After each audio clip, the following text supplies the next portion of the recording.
Welcome back, everyone, to Ghost Chronicles.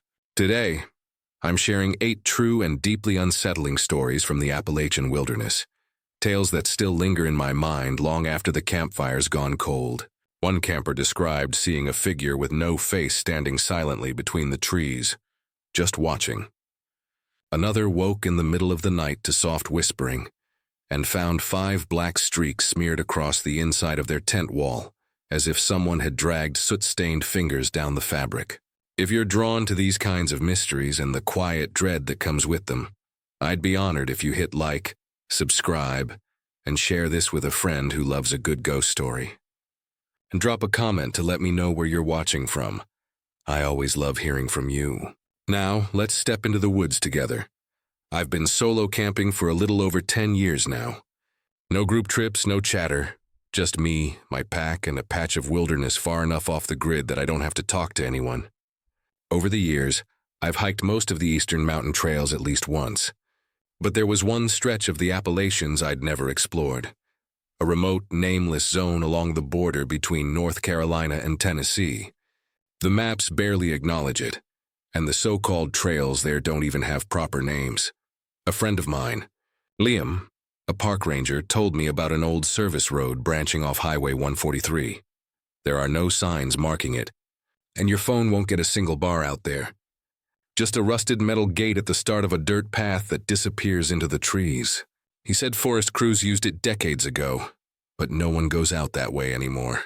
When I asked why, he just gave me a look and said, "People stopped." It felt off. That was all I needed to hear. I headed out in late October, just a few days before Halloween. When I pulled up to the edge of that road, my car was the only one for miles. I locked it up, shouldered my gear, and started walking. There wasn't much of a trail, more like a narrow game path, overgrown and rough, winding through thick brush and steep, rocky terrain.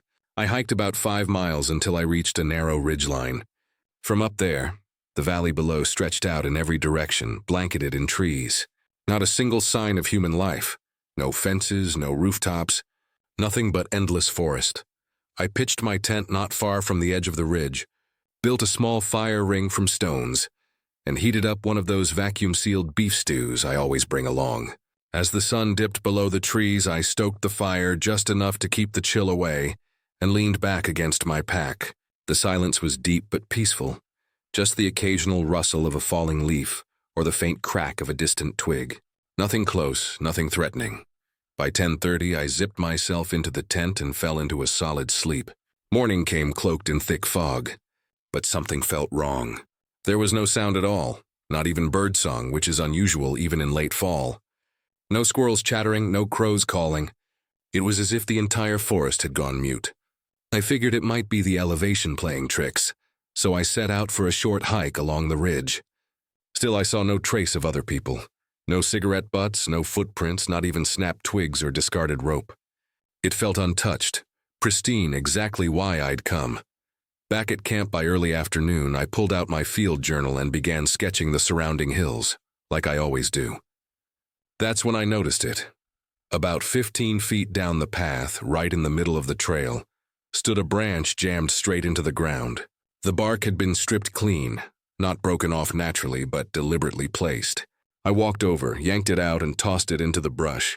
There were no footprints, no other signs of disturbance yet. I couldn't shake the feeling of being subtly aware, as if the woods themselves were holding their breath. I stayed close to camp the rest of the day, cooked a simple meal, read a few pages from my book, didn't wander far. But that night, that's when things turned strange. I crawled into the tent around 10 p.m., letting the fire die down to embers. Lying there, I listened for the usual night sounds, the chirp of crickets, the hoot of an owl, but there was nothing. Not even insects, just absolute heavy silence. Around 2 a.m., I woke suddenly. Not from a noise or a jolt, but with my eyes wide open, fully alert. The air was completely still. No wind, no rustling leaves. Then I heard it, whispering. At first I thought I was half dreaming, but the sound persisted, soft, breathy, wordless. Just the sound of lips moving without forming words.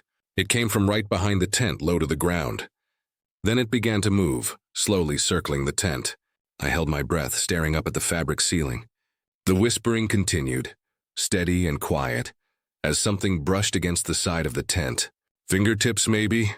Dragging lightly across the nylon, once, twice, a third time, right where the wall met the ground. Then the whispering stopped, but the footsteps didn't. Bare feet, shuffling slowly, unevenly. One loop around the tent, then another, and another. I lay frozen, arms pulled tight against my chest, palms slick with sweat. My heartbeat pounded so hard I could feel it in my ribs. Then came a slow, deliberate scrape down the side of the tent. I could see the outline through the fabric, 5 long fingers dragging from top to bottom. Smooth and deliberate. I don't know how long I waited, maybe an hour, before I finally unzipped the tent and peeked outside. Dawn was just breaking, maybe 5:30 a.m. The fire pit was cold. No footprints, no damage. Nothing obvious except for 5 thin black streaks running down the side of the tent. They looked like someone had smeared wet ash or charcoal in 5 clean lines. I didn't stop to eat. Didn't pack carefully. I shoved everything into my bag, collapsed the tent as fast as I could, and started walking fast. About half a mile down the trail, I saw another branch. Same as before, stripped of bark, planted upright in the center of the path. This time I didn't touch it, just stepped around. 2 minutes later, another one, then another. They kept appearing closer and closer together. I counted 17 before I finally reached the road again. And that's when I saw it. Standing just behind the trees near where I'd parked was a figure. Not moving, not approaching, just there. It was unnaturally tall and thin, with arms that hung too low, fingers dangling past its knees. It didn't sway or shift, just stood slightly leaning as if waiting. I don't even remember unlocking my car. I was inside, door slammed, engine roaring before I knew what I was doing. Rocks clattered against the wheel wells as I sped away. I didn't look back. Not once. I drove straight to a roadside diner just off the highway. Hands still shaking, heart still racing. And I haven't gone back since. I made it to a diner about 30 miles down the highway. Parked, went inside, ordered coffee and pancakes. I just sat there by the window, watching, listening. Nothing followed me, at least not that I saw. But I kept that tent. I never washed it. The black streaks are still there, exactly as they were that morning. I folded it up the same way and shoved it into the garage, where it's stayed ever since. And I haven't set foot in the Appalachian backcountry again. My name's Luke. I'm 32 and I work pest control out of Asheville. It's not glamorous, trust me. Nobody dreams of spending their days pulling raccoons out of attics or fumigating termite nests in daycare centers. But it pays well. After enough years on the job, not much surprises me anymore. Except maybe how often people let raccoons live in their attic for 6 months before finally calling someone. Between work and the usual chaos, clients, paperwork, friends asking for last-minute favors, I try to disappear into the woods most weekends. I don't do bars. I don't like crowds. And I absolutely hate making small talk with strangers. Give me a tent, a campfire, and just enough cell signal to check the weather, and I'm perfectly content. But I've always had one hard rule. Never solo camp. Not ever. I've seen too much. People go missing in those woods more often than anyone admits. Sometimes it's explainable. A fall, hypothermia, getting turned around and wandering too far. But sometimes they're just gone, no trace. Their car's still in the lot, their camp untouched, gear neatly packed. It's like they stepped out to take a leak and vanished into thin air. So when my buddy Travis bailed on our trip to Pisgah 2 days before we were supposed to leave, I should have just canceled. I really should have. But I'd been looking forward to it all week. Work had been brutal. Rodents in a nursing home, termites chewing through a kid's daycare, and I desperately needed the reset. I told myself just one night, stick close to the trailhead, bring my rifle, keep it simple, a quick in and out, nothing ambitious. I pulled into the Harmon Ridge Trail parking lot around noon that Friday. The weather was perfect, dry, cool, crisp. The kind of day that feels a little too quiet. But I didn't think much of it. I strapped on my pack and headed in along a trail I'd hiked a couple times before. Familiar enough that I didn't need to check GPS every 10 minutes, which I appreciated. I passed 2 hikers on their way out, an older couple, maybe late 60s. We nodded at each other the way you do out there, respectful but distant. After that, I didn't see another soul. No hikers, no campers, Just birds, a squirrel or two, and the occasional rustle of something moving through the brush. Normal forest sounds. 3 nights later, I got home from work around 9:30. It had been a long day, dealing with a roach infestation at a bakery, then hauling a dead opossum out of someone's crawl space. I live alone, out near Canton, at the end of a gravel road surrounded by dense forest. No neighbors. The closest house is half a mile down the ridge, barely visible through the trees. I was microwaving leftovers when the lights flickered once, and then went out completely. Total blackout. Out there are no streetlights, no backup generators, just pitch-black silence. I grabbed my flashlight and headed out back to check the breaker box. The second I stepped onto the porch, I smelled it. That same thick, metallic rot. That cloying sweetness underneath, like spoiled meat left in the sun. It hit me like a physical wave so strong I nearly gagged. I froze, heart slamming against my ribs, and swung the flashlight toward the tree line. There, in the mud near the edge of the yard, were footprints, huge, bare, far too wide for any human foot, with long, flat toes, like something that had never worn shoes. Maybe never even seen them. The prints led straight from the woods to my back steps and stopped. No trail leading away, no sign of retreat, just a set of tracks ending at my porch, as if whatever made them had simply vanished. I bolted back inside, locked every door and window, and spent the night with my rifle across my lap. I barely slept. By morning, I went out to look again, and the prints were gone. Not smudged by rain, not trampled over, just gone. The mud was smooth and undisturbed, as if nothing had ever stepped there at all. My name's Josh. I'm 29. For years, solo hiking was my thing, real off-grid stuff. No marked campgrounds, no other people, no buzzing phones. Just me and whatever faint trail cut through the Appalachian backcountry. It wasn't about proving anything or chasing adrenaline. I just loved the quiet. It made everything else, work, bills, noise, feel simpler. At least it used to. Last July, I planned a 3-night loop through a lesser-known trail system near the North Carolina-Tennessee border. I'd found it on an old hiking forum. Barely maintained, light foot traffic, supposedly stunning views from the ridge. It sounded perfect. 18 miles total, 2 basic shelters along the way, and a final campsite up on a ridge I'd never tried before. I was genuinely excited.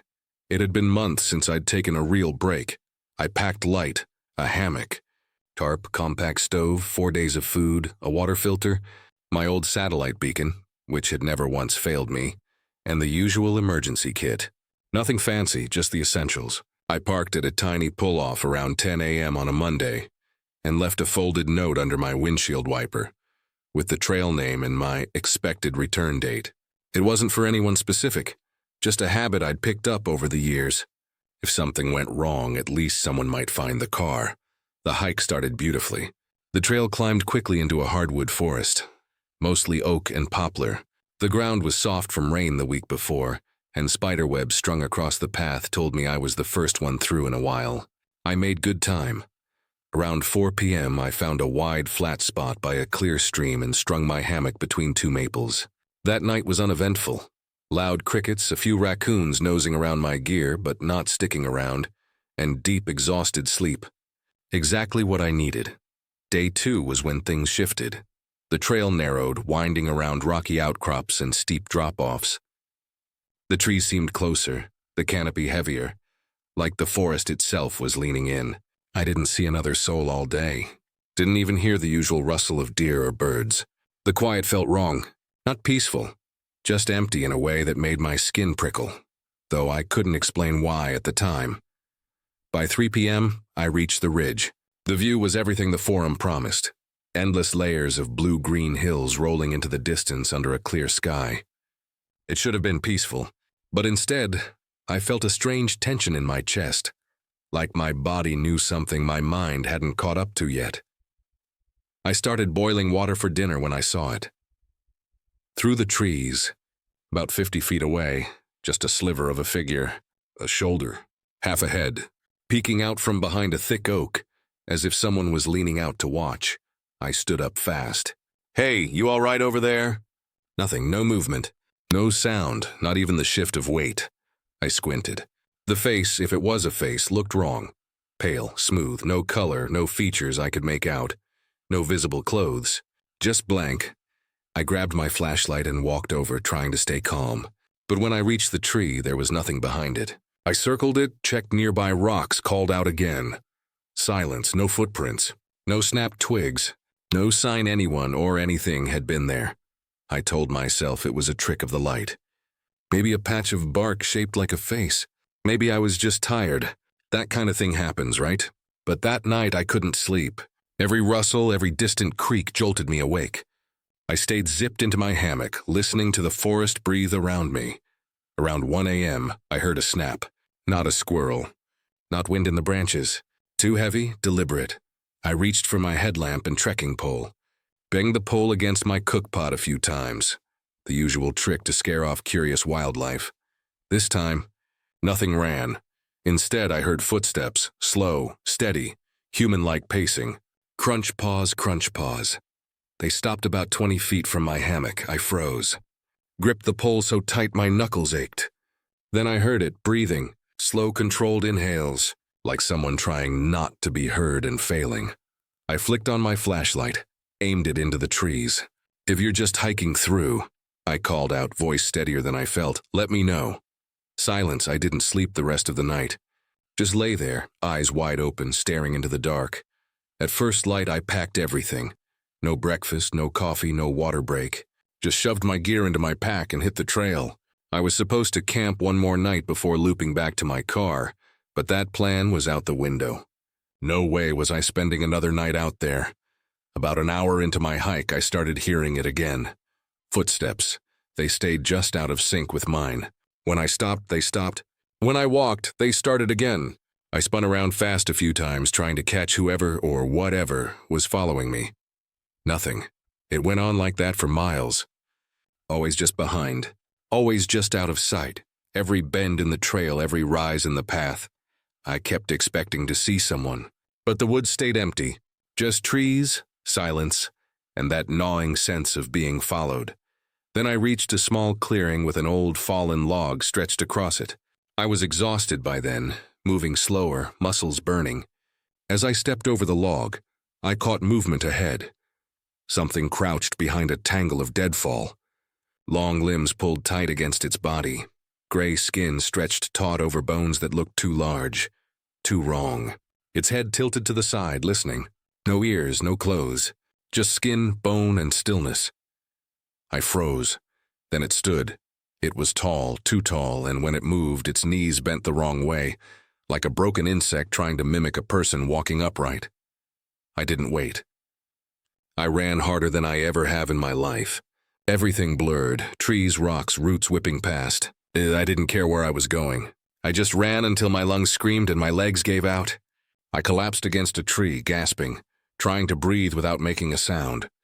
For a few minutes, nothing. Then snap! A twig broke to my left. Then another behind me. I pressed myself flat against the trunk, gripping a rock I hadn't even realized I'd picked up. Slowly I turned, scanning the brush. Whatever it was circled me. Never came into view, just stayed on the edge of sight, close enough to hear, close enough that I could feel its attention like a weight on my back. Eventually the sound stopped. I waited, over an hour, maybe more. Only when the forest felt truly still again did I dare move. Near the trailhead, things got even stranger.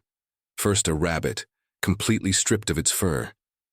No blood, no signs of struggle, just raw pink skin glistening in the dappled light. Then a tree with deep carvings gouged into the bark, crude spirals and jagged lines, almost angry. Nothing I recognized. No symbols, no patterns, just violence etched into wood.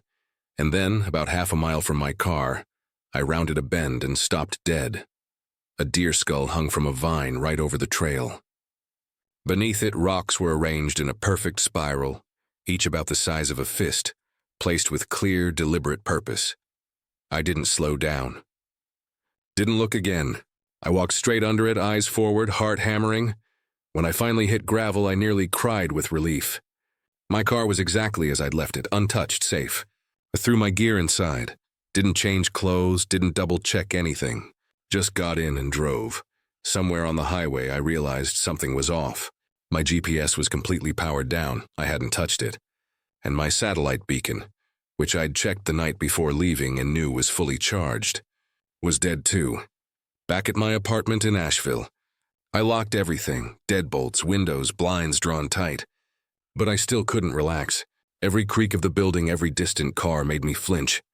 I sat on the edge of my bed until after 2 a.m., trying to convince myself it was all in my head. At 3:17 a.m., I heard it. Tapping. Not random, not wind. A slow, rhythmic tap, tap, tap on my bedroom window. I live on the second floor. I stood, turned on the lamp, and walked to the window. Nothing outside. Just darkness. I stared through the glass for a long time. The next morning, I found it. Muddy streaks dragged down the sliding glass door to my balcony, long. Thin lines like fingers had been pulled slowly down the surface. I went outside to check my car.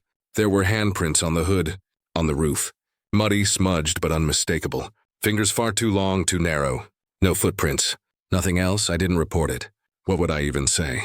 I haven't gone hiking since. I'm 38 and I work as a paramedic. The kind of job where meals come in bites between calls, and sleep is more of a suggestion than a guarantee. I've seen some terrible things, car wrecks, stabbings, overdoses, but nothing haunts me like what happened in the Appalachians last fall. It was late October. Me and 3 guys I knew from EMT training decided to go off-grid for a few days. Real old-school backpacking. No phones, no GPS, just topographic maps, compasses, and the gear on our backs. We were all into that rugged survivalist mindset. The plan? Get lost on purpose and find our way out. Danny was the loud one. Charismatic, always cracking jokes, even in tense moments. Marcus was the opposite. Quiet, watchful, like he expected the world to turn on him at any second. And then there was Luke, just 23, fresh-faced, eager. He hadn't been on the job long enough to develop the cynicism the rest of us wore like armor. We hit the trail Sunday morning. Weather was decent, packs were heavy, spirits high. The first 3 days were perfect. Long hikes, simple meals boiled over campfires, icy creek baths, nights in hammocks or lean-tos we rigged from branches and tarps. We even spotted bobcat tracks once, maybe caught a glimpse of the animal slipping between the trees. One morning, we found something that gave us pause, a pile of deer bones arranged in a tight spiral on a flat rock. It looked almost intentional, artistic even. None of us admitted how unsettled it made us. But we moved on faster than usual that day. It was the 4th night when everything changed. We were trying to reach an old stream Marcus swore he remembered from a faded topo map. He claimed it would cut miles off our route, so we bushwhacked deeper into the woods, leaving the marked trail behind. By sunset, we were stuck in a narrow valley where the trees grew so thick overhead that moonlight barely touched the ground. Darkness fell fast, and with it came silence. Not peaceful quiet, but the kind that presses on your ears. No wind, no frogs, not even insects.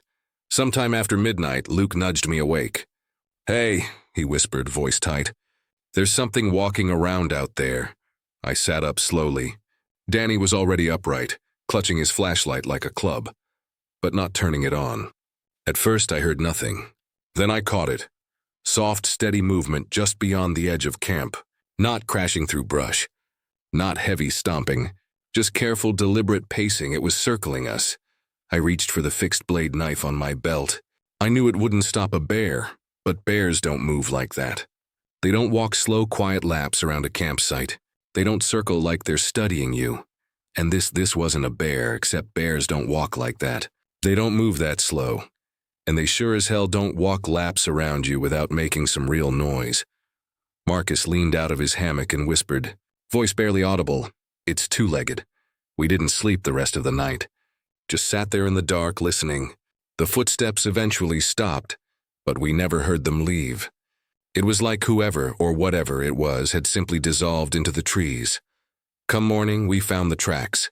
Bare human feet, no shoes, but only 3 toes on each one. No claws, no tread, just clean, smooth impressions pressed into the damp earth, circling our campsite like a shark circling a boat. None of us said much. We packed up fast and moved out, covering more ground in a few hours than we had the entire day before. Every 30 minutes or so, one of us would stop and listen. Still no birds, no rustling leaves, just dead, suffocating quiet. as if the whole forest was holding its breath. Around noon, we crested a ridge and spotted a clearing with what looked like a building. My first thought was ranger station. I swear my knees nearly buckled with relief. Even a crumbling shack would have felt like salvation. It was a cabin, mostly collapsed, the roof caved in on the west side. Moss swallowed the brick chimney, and young trees were pushing up through the floorboards. But the eastern half still stood. The door hung crooked on one hinge, and half the interior floor had rotted away. But it was shelter. Better than sleeping in the open. We kept the fire low that night. Just embers glowing in the dark. Nobody had much appetite. Danny paced more than usual, eyes darting toward the floor. "There's something under the floorboards," he muttered, voice tight. "I swear to God, something's under us." I told him it was probably mice. "Mice don't breathe like that," he snapped. "It's wet. It's heavy." I lay down and listened. Took a few minutes, but then I heard it too. A low, thick breathing, like something with fluid in its lungs. Then soft scratching, long nails dragging slowly across dry wood. It always stopped when we moved and started again the moment we stilled. We decided to sleep in pairs, taking shifts. Marcus and Luke went first. Me and Danny took second. Only Marcus didn't wake up. His eyes were wide open. His mouth slightly parted like he'd died mid-breath. Skin cold and clammy, but no marks. No blood, no sign of a struggle. His heart had just stopped. Luke lost it, screamed, tried to bolt into the woods. I tackled him outside and held him down until he stopped thrashing, sobbing into the dirt. Danny looked like he'd aged 5 years in 5 minutes. We buried Marcus behind the cabin, taking turns with the camp shovels. Nobody spoke. Not a word. Just the scrape of metal on earth and the weight of silence. We left at sunrise. No breakfast. Barely filled our water bottles. We just wanted out. But the woods didn't let us go. The trees looked the same. Landmarks repeated. At one point, I swear I saw a sapling we'd tied a red bandana to back on day 2, right where we'd left it, miles behind us. Late that afternoon, we found something else. A staircase.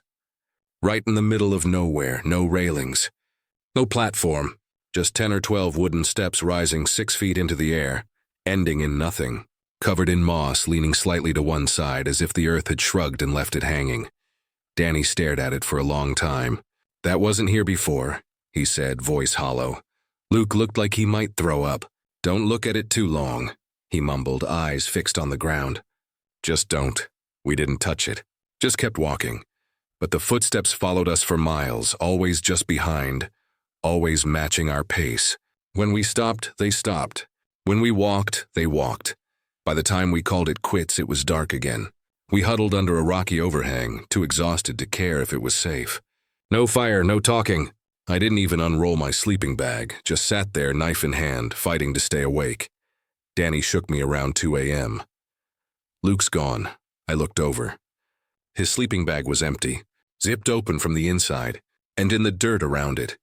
2 long drag marks like something had pulled him away by the ankles. No blood, no scuffle. No cry for help. We sat back to back until dawn, too terrified to sleep, waiting for whatever took him to come for us next. When light finally broke through the trees, we tried to follow the drag marks. They faded after about 20 yards, but we found his flashlight wedged between some roots, still on. The lens was smeared with blood. We kept moving.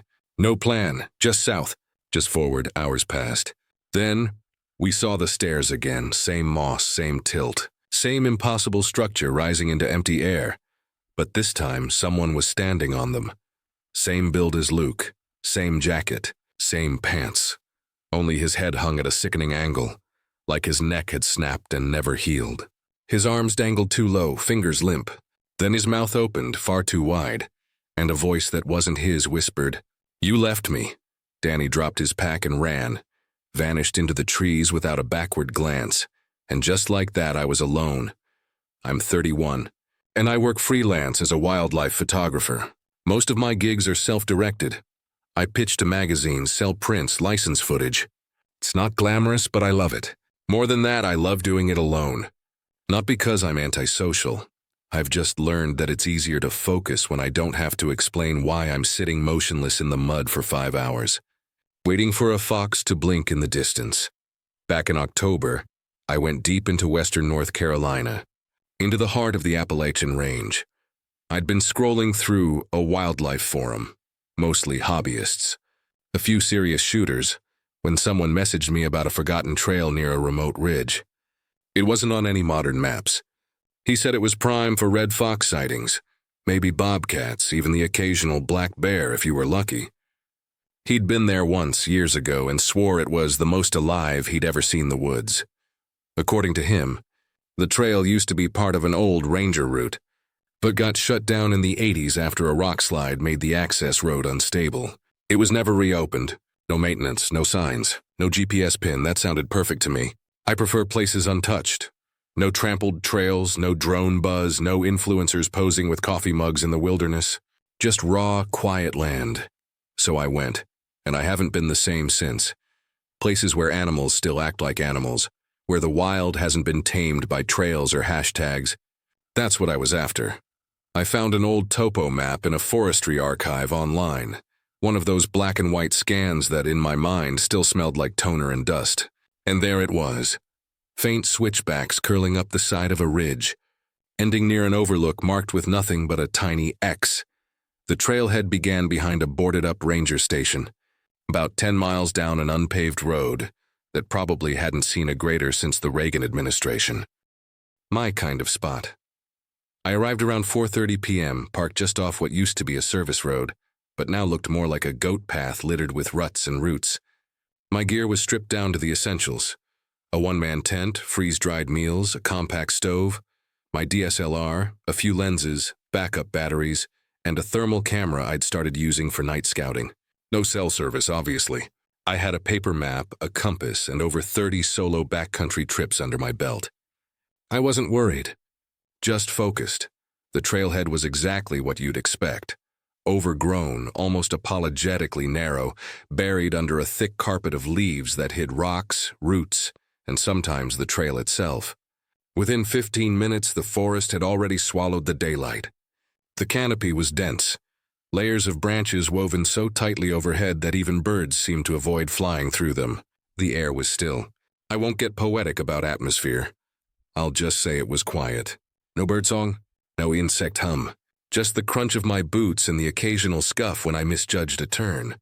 After about 2 hours of slow climbing, found a natural clearing, small, maybe 20 feet across, but flat, dry, and ringed by pines and thick underbrush.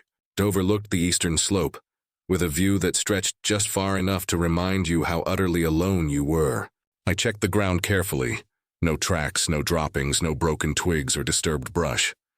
Nothing suggested another human or even a deer had been through in weeks. I set up camp. The tent was up in 15 minutes. Boiled water, ate something vaguely pasta-shaped, then sat back and watched the light fade into deep blue, then black. Around 10 p.m., I started slow thermal scans. It's like watching a silent movie where every actor is hiding behind a tree. For the first couple of hours, nothing. One blip might have been a squirrel. Then silence. At 2:15 a.m., I heard it, a whistle. 3 crisp notes, clear, deliberate, practiced. Not a bird call, not an echo. It had the sharp edges of something intentional, something with lungs and lips. I turned toward the sound and raised the thermal. Nothing, just cold trees and static. 2 minutes later, it came again, same 3 notes, this time from behind me. I spun faster, scanned the tree line, still nothing. No heat signature, no movement. No logical reason to feel watched, but I did. I stayed seated, camera resting in my lap, barely blinking. Didn't want to miss a thing. Another whistle, same rhythm, different direction. It wasn't walking. It was repositioning, always just outside my field of vision, like it knew exactly how far I could see and stayed one step beyond it. At 2:50 a.m., I gave up trying to spot it. Switched off the camera, moved slowly to the tent, unzipped it without a sound, slid in with my boots still on, and left the flap cracked open, just enough to bolt if I had to. I lay there all night, staring at the nylon ceiling, waiting for something I couldn't name. At sunrise, the forest was quiet again, but not the peaceful kind of quiet. It was the kind where your own breathing feels too loud. I stepped out stiff and sore. Checked the perimeter. Nothing disturbed. The clearing looked like a postcard, serene, untouched. I told myself it was probably just some local messing with hikers or a prankster with a whistle. I didn't believe it, but saying it out loud helped, so I stayed. That second day, I barely left the clearing. I kept scanning with the thermal, made noise as I walked the perimeter, even talked to myself a few times, just to keep the silence from sinking its teeth in too deep. But there was nothing, not even a raccoon. It was like the entire forest had packed up and left. That night, no fire. I didn't want to give away my position. I sat in total darkness, thermal lens aimed at the trees, recording in 5-minute bursts to save battery. At exactly 10:04 p.m., the whistle returned. Same 3 notes. Same rhythm. This time it didn't move. It came from the east, just past the tree line. I raised the thermal and scanned slowly, and there it was, a heat shape, upright, human-like, but wrong. Limbs too long, head too smooth, proportions stretched and skewed, like a reflection in warped glass. It wasn't swaying, wasn't breathing visibly, just standing there.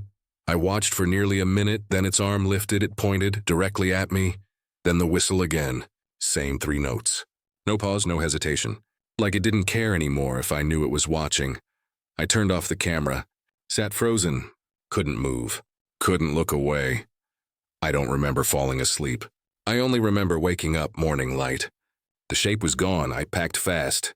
The clearing looked pristine except for the footprints, not mine, not animal, long, narrow, too many toes. They started where the figure had stood, curved halfway around the clearing and stopped mid-step, as if it had simply vanished. I didn't eat, barely drank. Just shoved everything into my pack and started hiking out. The trail felt different on the way down. The leaves underfoot didn't sound right, too soft, muffled, like they were damp but they weren't, like they were trying to smother sound instead of making it.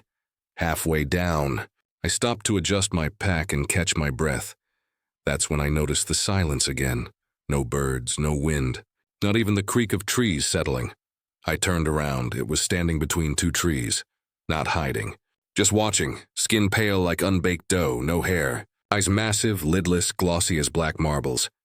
Its mouth hung open, not a natural mouth, but a slit stretched too wide, too deep. And it was pointing again, same arm, same pose. Only now I could hear it breathing, shallow, irregular, like someone trying to imitate breathing without quite understanding how it works. I dropped my pack and ran.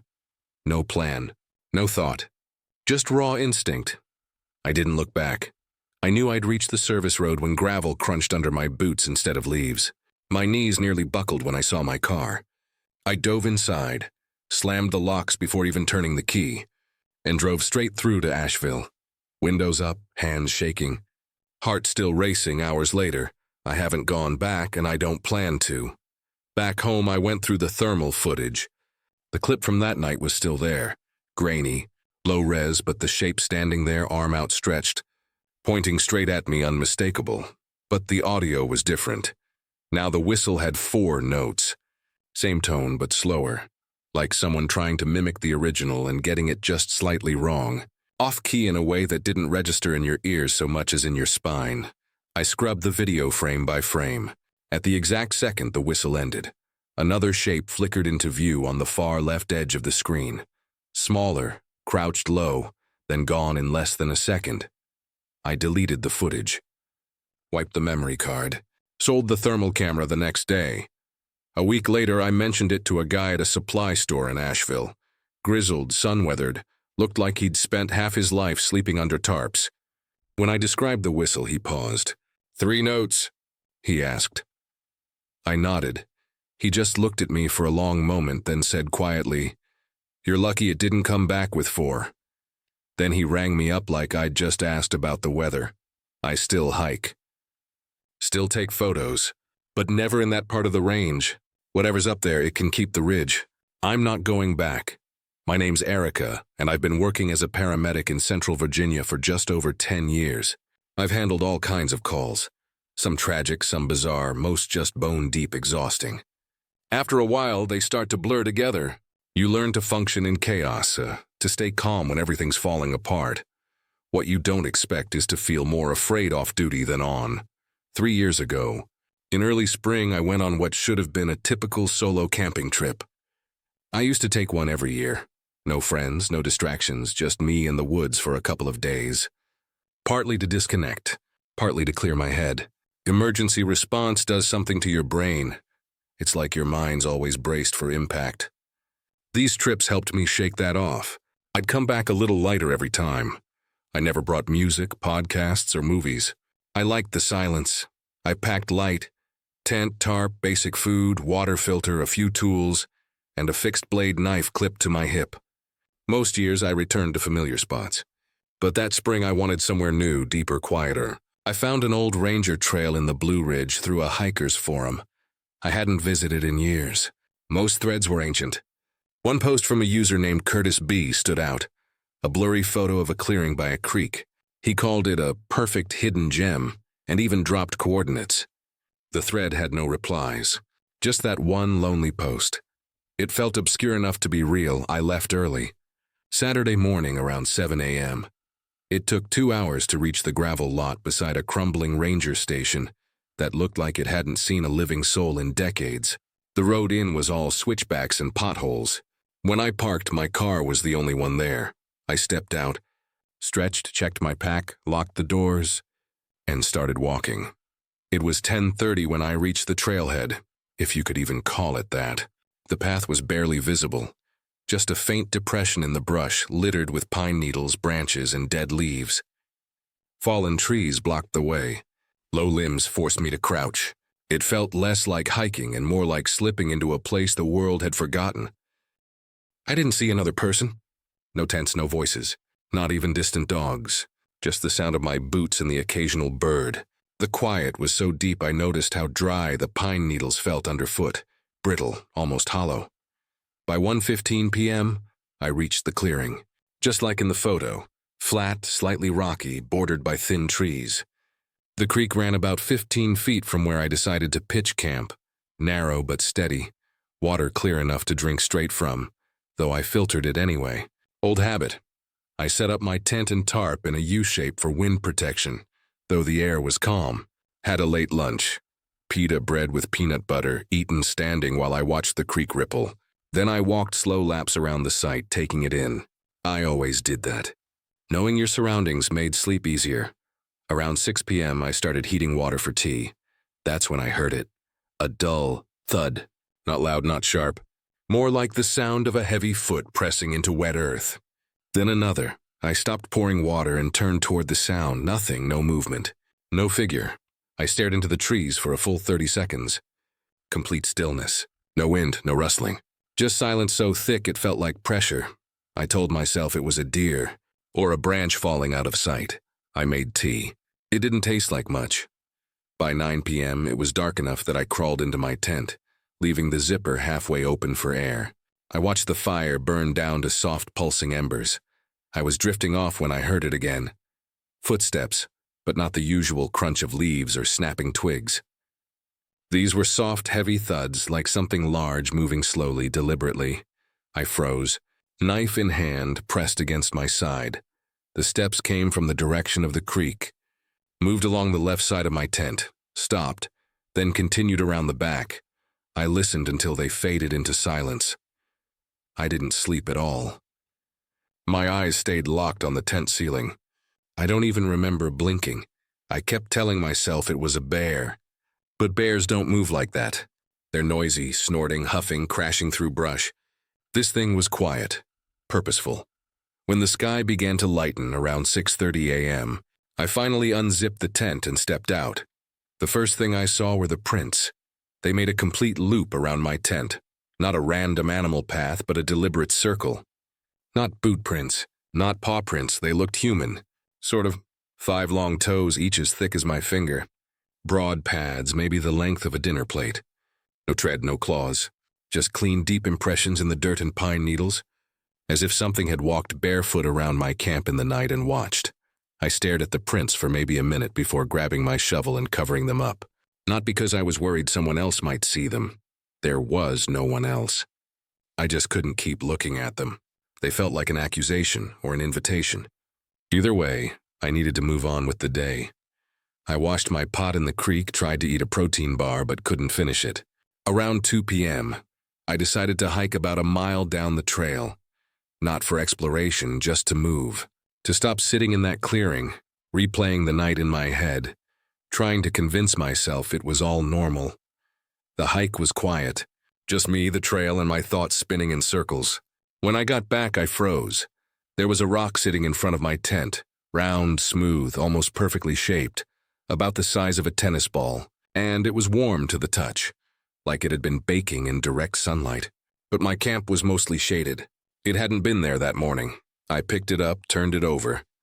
No markings, no moss, no chips or signs of weathering, nothing to suggest it belonged there.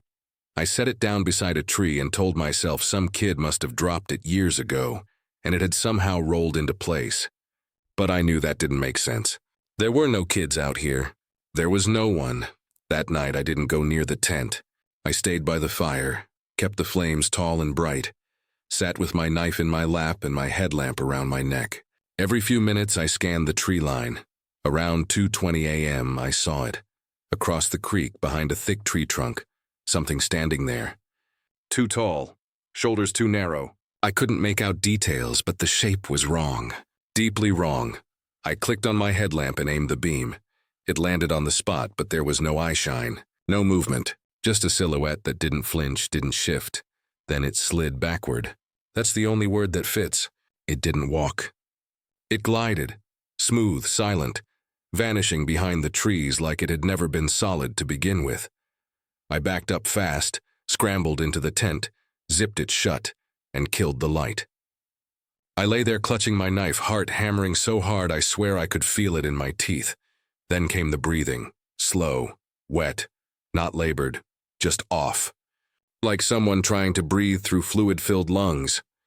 I couldn't pinpoint where it came from, but it wasn't far. Maybe 15 feet away. Then a moan, low, thick, like it had gotten caught in something before escaping. It rose slightly in pitch, then stopped cold. I didn't move. Didn't sleep. I don't think I even blinked. When light finally crept in, I unzipped the tent and stepped outside. 4 stones were placed around it, 1 at each corner. Identical to the first, clean, smooth, centered with unsettling precision. I didn't eat. Didn't brush my teeth. Just packed everything as fast as I could, not caring how neatly it fit. I was back on the trail in under 10 minutes. The way out felt longer. Every shadow seemed deeper. I kept glancing behind me, expecting to see something.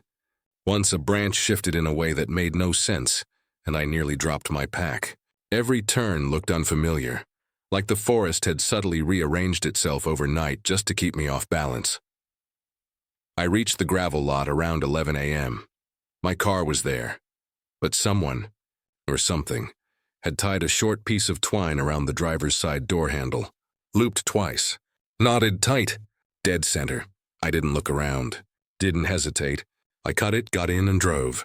Didn't stop until I was standing in front of my apartment. 2 weeks later, I got a package. No return address, just my name printed in big, stark black letters. Inside were 6 stones, same size, same texture, same unnerving smoothness. I moved out 3 days later. I haven't gone camping since. I'm Sam, and I've been working as a park ranger at a small outpost outside Henderson, Tennessee, for almost 10 years. My station's the kind with 1 working coffee maker, a stack of weather-worn trail maps, and a corkboard plastered with weird lost and found items, gloves, water bottles, a single hiking boot, once even a harmonica. It's not glamorous, but it's mine. Most days I patrol the trails, help lost hikers reorient, give talks to 4th graders about bears and poison ivy, pull trash from creeks, or assist with rescues. It's steady, quiet work. Nature's got a rhythm, and after a while, you learn to move with it. I've seen strange things over the years. People wandering off trail, animals acting oddly, the occasional Bigfoot knocked over my tent report. Most of it's noise. You learn not to flinch, but what happened last October that still gets under my skin. It started with a few odd reports. Nothing formal, just whispers through the channels. Forestry guy said he saw smoke trails out by Hawk Ridge. Another ranger mentioned strange lights flickering near an old service trail we hadn't maintained in years. A volunteer swore he heard someone singing in the woods, but not a song he recognized. No lyrics, just a melody that didn't belong. It wasn't enough for an official file, but our supervisor didn't want squatters or vandals setting up camp out there. Someone needed to check it out, do an overnight, file a report, clear it up, I volunteered. I'd rather be alone in the woods than stuck in a folding chair typing inventory requests. Figured I'd hike in, camp, enjoy the quiet, and be back in time for breakfast. I packed light but thorough. Tent, sleeping bag, MREs, my Glock 19, the thermal scope we use for wildlife spotting, a battered field notebook, and the satellite phone that only works when it feels like it. Tossed in a headlamp and a backup battery pack for my watch. Honestly, I didn't expect to use half of it. The trail was worse than I remembered. What used to be a footpath was now a tangle of roots, mud, and thorn vines. I had to stop several times to hack through overgrowth. Took me nearly 4 hours to cover what should have been a 2-hour hike. I started wondering if I'd made a mistake volunteering. Then I found the clearing. It was odd, unnaturally flat, like someone had leveled it with a machine. On one end, 7 boulders arranged in a perfect semicircle, moss-crusted and ancient-looking, like they hadn't moved in a century. On the opposite side stood a massive old oak, split clean down the middle, its hollow core blackened as if it had been burned from the inside out. The bark around it was gray, brittle, crumbling at the touch. I walked a full circle around it, checking for carvings, initials, anything human. Nothing. I set up camp just inside the ring of boulders, built a small fire pit, and ate a freeze-dried meal that tasted like spiced cardboard. The air was still, too still. No crickets, no owls, just silence pressing in from all sides. I told myself it was just an old ceremonial site, maybe Native American, maybe settler era, something historical, something explainable. But as darkness fell, I kept glancing at that split oak, and I couldn't shake the feeling that whatever had burned inside it hadn't been fire. The sun went down fast.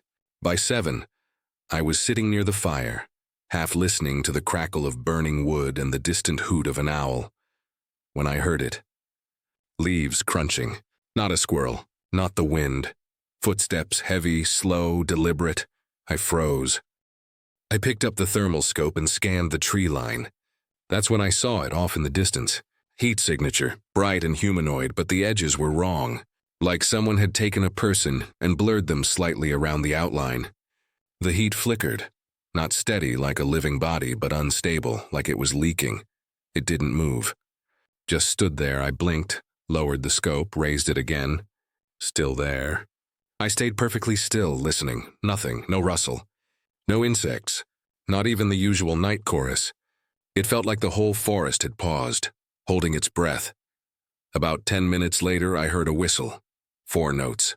Slow. Rising, then falling. Not a tune I recognized. It didn't sound playful or random.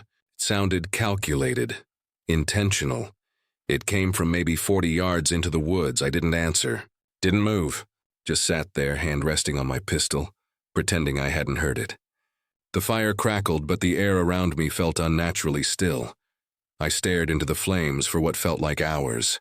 Eventually, around 11 p.m., I crawled into the tent, left the flap unzipped halfway so I could keep an eye on the firelight, and laid down with my Glock beside me, sleeping bag pulled up to my chest.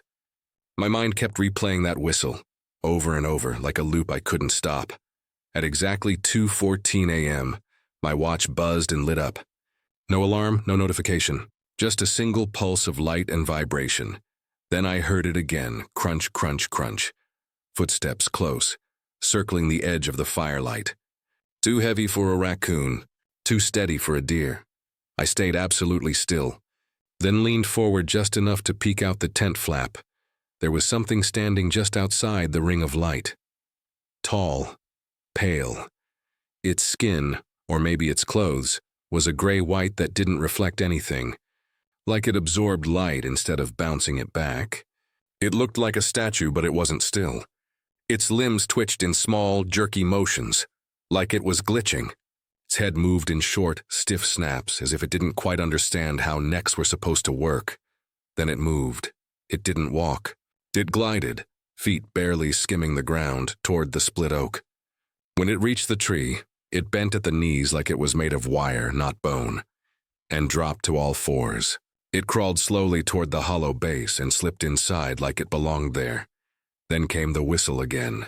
Same 4 notes. But this time, it came from right behind my tent. I spun, heart hammering, pistol raised. The tent flap behind me shifted slightly, like something had brushed against it. I held my breath. Nothing there. Then I heard whispering right next to the nylon wall. Too low to make out words, but rhythmic. Not English. Not gibberish either. It had structure, repetition. Like someone reciting a poem in a language I'd never heard. It didn't stop. Just kept going, over and over. My hands started to go numb from gripping the gun too tight. Then, silence. I don't remember falling asleep. Don't remember passing out. Just light morning sun filled the tent. The fire was long dead. The woods looked exactly as they had the day before. No footprints, no broken branches. No sign anything had happened. Then I saw my boots. They weren't where I'd left them by the tent flap. They were 50 feet away, placed perfectly upright. Side by side, facing the woods. Inside the left boot, a small bundle of wildflowers. Dew still glistening on the petals. Inside the right, a bird skull. Clean as bone, beak pointing straight up. I didn't eat. Didn't repack properly. Just shoved everything into my bag and started moving. No brakes, no water. I hiked the full 7 miles back in under 3 hours. Fast, even for me. I didn't talk to anyone. Just cleaned my gear and filed the report later. Area clear. No signs of unauthorized activity. 3 days later, a search and rescue ranger from another district dropped by. He had a trail cam photo. Said he thought it caught a bear crawling. It wasn't a bear. The thing was too thin. Long limbs, mid-crawl, no fur. No real face, just a stretched, shifting shape moving through the leaves. He looked at me and asked, "You ever seen anything like this?" I stared at the image, thought of the whistle, the whispering, the flowers, the skull. I said no, and I haven't taken an overnight patrol by myself since. I'm a trail guide out in the Blue Ridge region. Mostly the stretch between Franklin and Gatlinburg. I've been doing this long enough that my boots have more trail time than my truck. I take folks on hikes they probably shouldn't attempt. Help them pitch tents. Warn them not to pet wildlife, all the usual. After years of it, you start to feel like the forest has nothing left to throw at you. I was wrong about that. This was about 2 years ago. I had a weekend off and decided to scout a forgotten trail I'd read about in an old forestry report. A faint path near a spur off Little Raven Ridge. It wasn't on any modern maps. Just faded blazes and rotting wooden posts from decades ago. I thought it might make a good loop for intermediate hikers, something. I could mark it as the hidden line or whatever catchy name stuck. It felt like a fun project. Didn't tell anyone the exact route. Just mentioned I'd be off-grid until Monday. That's normal. I do solo weekends all the time. I left Friday morning. Pack was light. Tent, freeze-dried meals, a GPS that works when it feels like it, and the usual safety gear. The sky was clear, though that didn't matter once I stepped under the canopy. I hit the last known trail marker around noon and stepped off the maintained path. That's when it all started to feel off. The trees grew tighter. The ground wasn't just uneven. It felt wrong. Like the earth itself wanted to trip you, twist your ankle, pull you off balance. Not just roots and rocks. Something deeper. Around 5 p.m., I found a clearing ringed by birch trees. Flat, quiet, with no game trails cutting through. Seemed like as good a spot as any. I set up camp, struggled to get a fire going with the damp wood. And when it finally caught, the flames hissed in this strange, low way, not crackling but like steam escaping under pressure. I opened my logbook and started noting landmarks, but even as I wrote, I couldn't shake the feeling that I wasn't the first one to camp here, and I wouldn't be the last. Broken ridge line. 2 possible forks, creek nearby, normal stuff. I crashed around 8:30 p.m., sometime after midnight, 12:45 give or take. I woke to footsteps, slow, deliberate, crunching through dry leaves, then nothing. Just silence. I didn't move. Just listened. After a few minutes, I told myself it was probably a deer. Maybe a raccoon nosing around my food bag. The usual forest sounds always seem creepier when you're alone in a tent in the dark. I stayed still, tried to calm my pulse, and eventually drifted off again. Next morning, I stepped out and stopped cold, right outside the tent. Someone had stacked 5 stones, balanced perfectly like a cairn. The top one was tiny, round as a marble. It hadn't been there the night before. I didn't touch it, didn't even walk close. Just stood there, scanning the tree line. Everything was quiet. No wind, no birds, not even the buzz of an insect. I packed a small day bag and followed a faint animal trail downhill to the stream I'd marked on my map. Standard trail scouting stuff.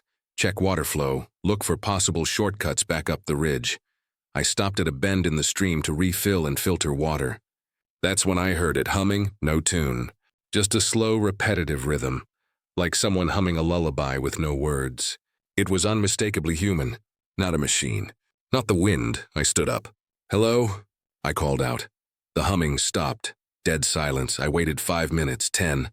Straining to hear anything, a cough, a footstep, a rustle. Nothing, but I felt exposed. Like I was standing in a spotlight even under the thick canopy. I packed up fast and headed back to camp. When I got there, the stone cairn was gone. In its place stood a figure about 10 inches tall, made of sticks tied together with rough frayed string. Arms too long, legs bent the wrong way. It stood exactly where the stones had been, facing my tent. I just stared at it, jaw clenched. My first thought, someone had followed me in. A prankster, a local with too much time and a twisted sense of humor. But none of the explanations sat right.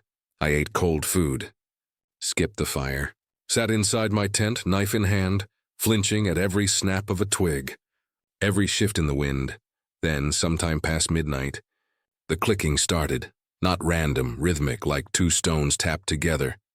Tap, tap, pause, tap, tap, tap. Sometimes close, sometimes distant, sometimes moving, circling. I stayed frozen, eyes wide open, knife tight in my grip. Around 2 a.m. I heard breathing. Not mine, not an animal's. It came from right outside the tent. Wet, uneven, gurgling almost. I couldn't look, couldn't move. Just lay there, heart slamming against my ribs. It lasted about a minute. Then silence. I didn't sleep, didn't shift, didn't even blink until the first gray light touched the nylon. At dawn, I packed everything in 10 minutes and took off. I tried retracing my steps, but nothing looked the same. Landmarks were wrong. Logs I remembered were gone. The slope of the ridge felt subtly shifted, like the land itself had rearranged overnight. I pulled out my compass. The needle spun, not wobbling, spinning. Full circles, over and over. I stared at it, heart thudding. I've been lost before. This wasn't that. This was something else. The forest didn't match anymore. Like I'd stepped into a reflection of the place I knew. I picked a direction and walked. An hour later, the humming started again. Closer this time. Following me, I turned around. Nothing. Then I saw it, movement ahead, just past some low brush. A figure crouched. Looked human at first glance, but wrong. Limbs too long. Skin pale, ashy. It rocked slightly, facing away. I froze. It began to stand, not normally, but like a puppet uncoiling on slow, tangled strings. Then it turned its head, only its head. The body didn't move, there was no face. Just smooth, blank skin, no eyes, no mouth, nothing. And still the humming came, low, steady, emanating from that featureless oval. I ran, didn't yell, didn't look back, just ran until my legs gave out, then crawled. At some point, the woods started to look familiar again. A fallen pine across a bend I recognized. I hit the old trail. Didn't stop. The last 5 miles were a blur. I was shaking, half dehydrated, limping by the time I stumbled onto the service road. A pickup with North Carolina plates was parked there. The driver was a retired forest worker named Jerry. He didn't ask questions. I didn't offer answers. A week later, I went back with 2 rangers. We found my campsite. Fire ring intact, tent imprint still visible in the pine needles. But no stones, no stick figure, no footprints. Just trees, quiet and ordinary. As we were packing up, one of the rangers, an older guy named Lewis, waited until the other walked out of earshot. Then he asked, "Were you near Ramsey Hollow?" I nodded. He looked at me for a long moment. "Don't camp there again," he said. "It's not settler land like people think. It's older. We don't patrol that far in for a reason." He didn't say more. I never took clients anywhere near Ramsey Hollow again. Just told them the trail's washed out, unsafe. Which honestly isn't far from the truth. I'm Eric. I've been working as a park ranger for over a decade now, most of it in the Appalachian stretch of Pisgah National Forest. This happened back in 2013. I was still pretty green, still memorizing trail maps, still trying to act like I wasn't a little freaked out sleeping alone in the woods. And I was absolutely convinced that anything strange out there had a reasonable explanation. That was my mindset. Everything had to make sense somehow. It was Labor Day weekend, quiet, slow, the kind of shift nobody wanted. Too long, too still, I volunteered, figuring it'd be 4 boring days of checking empty trails, jotting down notes about broken signs or downed branches, the kind of dull work that makes your coffee taste better just for having something to do. I got assigned to check out an old backcountry area near a place we call Cat Hollow. Not a popular spot, nearly 10 miles down a narrow spur trail that barely qualifies as a path anymore. On our internal maps, it's marked simply as Site 14, no public markings, no brochures, just a clearing that's technically still a designated backcountry site, though you'd never know it unless you worked. For the Park Service, the only reason I even went out there was because of a note left by another ranger, Grant. He'd been on patrol the week before and logged something that stuck with me. Just one line. Odd sounds near Site 14, possibly poachers or squatters. Metal on wood scraping heard around 2 a.m. Grant didn't usually report anything, unless it genuinely unsettled him. If he mentioned it, something hadn't sat right. I headed out early Friday morning, packed light for 2 nights. Tent, rations, flashlight, multi-tool, flare gun, sidearm. My radio had fresh batteries. Everything checked out. The hike was quiet at first, nothing unusual. But by the 8th mile, the trail faded into what looked more like deer paths. The trees closed in tight. A few old trail markers were cracked or leaning sideways. I had to climb over downed trees that had probably been there for months. I reached Site 14 a little before noon. It's just a basic clearing, enough room for a few tents, a ring of large stones where people used to build fires, and an old split log someone had set up as a bench. No trash, no footprints, nothing fresh. Honestly, it looked like nobody had been there in weeks. I did a full lap around the site, checked the brush, listened for anything out of place. All quiet. Made some lunch, pitched my tent and radioed in my position. Around 6 p.m., I cooked dinner and sat by the fire as it burned down. It was just getting dark when I heard footsteps coming up the trail behind me. Slow, steady, deliberate, like someone walking with purpose. At first, I figured it was a late hiker. Unusual for that area, sure, but not impossible. I stood, turned toward the trail, fire at my back. The footsteps stopped. "Hey, you all right out there?" I called. Silence. I flipped on my flashlight and swept the beam through the trees. Nothing moved. I stepped toward the sound, listened. Dead quiet. No insects, no wind. Just that thick, unnatural hush that makes your ears feel like they're waiting for something to happen. I backed off, tossed more wood on the fire, and told myself it was probably a deer, or maybe a bear. But the pacing didn't match. Too clean, too measured. It felt human. By 9:30 p.m., full dark had settled in. I did a quick sweep around the clearing, then zipped myself into the tent. Didn't bother taking my boots off. Just lay there on my back, one hand resting on my sidearm, listening to every rustle, every distant snap. A little after midnight, something brushed against the top of the tent, light, like a fingertip dragging across the fabric. Then again, and again, slower this time, I held my breath, sat perfectly still. After a few seconds, I sat up, unzipped the flap just an inch and peeked out. Nothing. Just trees and shadow. I grabbed my flashlight, stepped outside, and circled the tent. No tracks, no broken twigs, nothing disturbed. I stayed up another hour, walking slow loops around the fire ring, before crawling back in. At exactly 3:17 a.m., my radio crackled. Not a call, just static. Then came a clicking noise, like 2 rocks tapped together right next to the mic. I shot upright and grabbed it. "Ranger 409, come in." Nothing. Another click, then a slow, grating scrape. Metal on bark, like someone dragging a knife across a tree trunk right next to the receiver. I called again. Still nothing. The radio went dead quiet for almost an hour. I didn't sleep. just stared through the mesh window of the tent, watching the shifting shadows outside.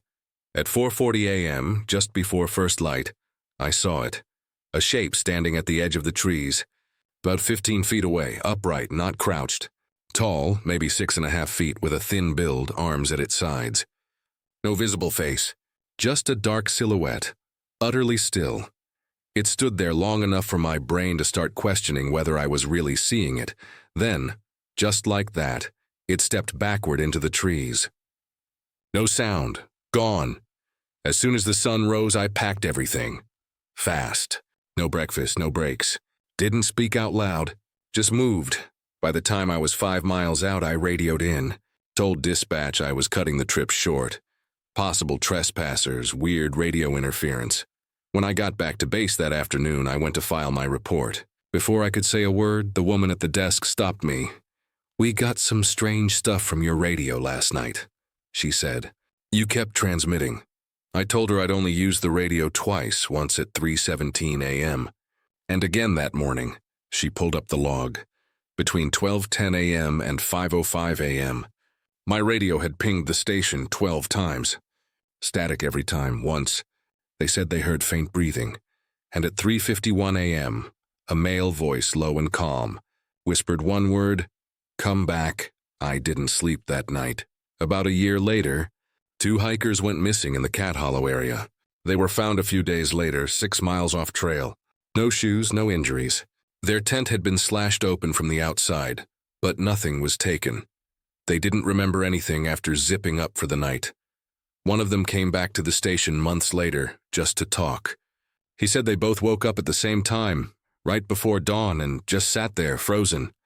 It felt like someone was outside the tent, he told me, voice quiet, eyes distant. Just standing there, watching, waiting for us to move. I still work the forest. Still take solo shifts sometimes, but I haven't gone back to Site 14, not alone, not again.